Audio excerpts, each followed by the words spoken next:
Fala pessoal, tudo bem com vocês? Então, vamos falar aqui sobre improbidade administrativa. Bom, o STF validou alguns trechos da lei de improbidade administrativa, vai transmitir isso para. Primeiro é importante lembrar que o sistema de responsabilização por improbidade administrativa, que está previsto no artigo 37, parágrafo 4º da Constituição Federal, foi regulamentado pela Lei 8429 de 42. Só que essa lei ela foi substancialmente alterada pela Lei 14.230 em 2021. Só que essas alterações foram objeto de questionamentos.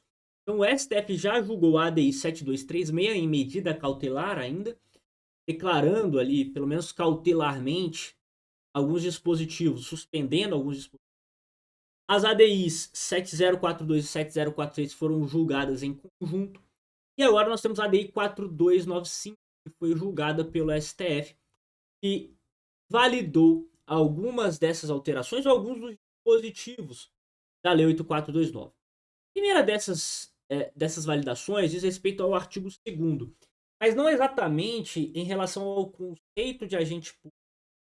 Se questiona aqui se esse conceito de agente público ele deve abranger ou não os agentes políticos.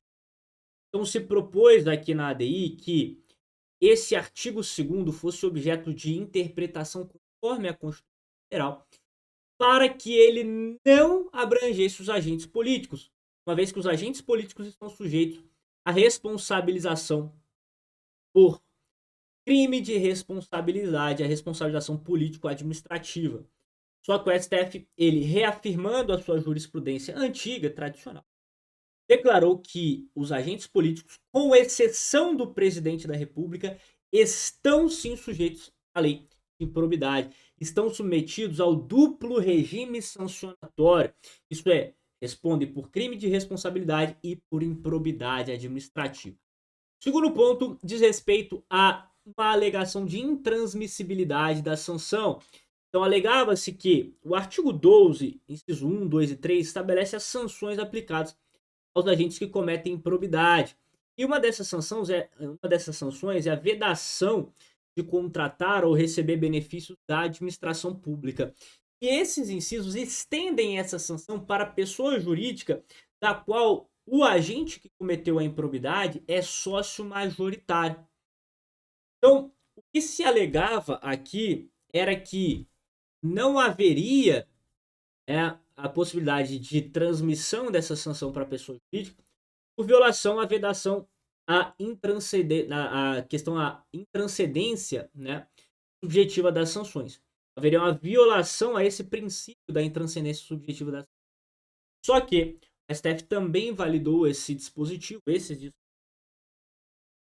estabelecendo que a regra é razoável e necessária para evitar fraude ou evitar que o agente é, que o agente ele deixe de cumprir as sanções, ele possa apresentar uma fraude às sanções por meio de contratação com o poder público por meio de pessoa interposta. Né? Então, foi validado aí o artigo 12. Também foi questionado o artigo 13, que estabelece a necessidade de apresentação de declaração pelos agentes públicos, seja no momento da posse, seja anualmente. Mas o STF também validou, estabelecendo que essa é uma regra que não é irrazoável, que busca permitir que o patrimônio de todo servidor seja igualmente examinado sem qualquer tipo de lacuna ou distinção. E além disso, né, a declaração de imposto de renda que é apresentada ao poder público, servidor público, ela fica ali em sigilo. Só vai ser aberta se houver algum indício de irregularidade.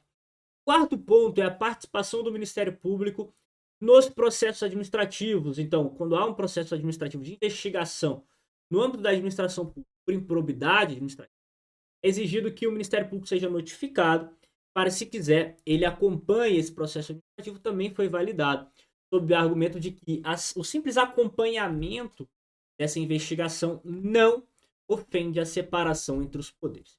E, por fim, questionou-se aqui o artigo 21, que estabelece que é possível o reconhecimento de improbidade ainda que não seja comprovado dano ao erário. Claro que esse artigo 21, inciso 1, não se aplica ao artigo 10, em relação aos atos de improbidade que causam prejuízo ao erário. Aqui tem que demonstrar concretamente que houve dano ao patrimônio público. Perfeito? Mas o STF também validou esse dispositivo, no sentido de que não precisa demonstrar dano ao erário para comprovar, para se configurar os atos de improbidade dos artigos 9º e 11, né, o ato de improbidade que importa enriquecimento ilícito que atenta contra os princípios, tá? Já que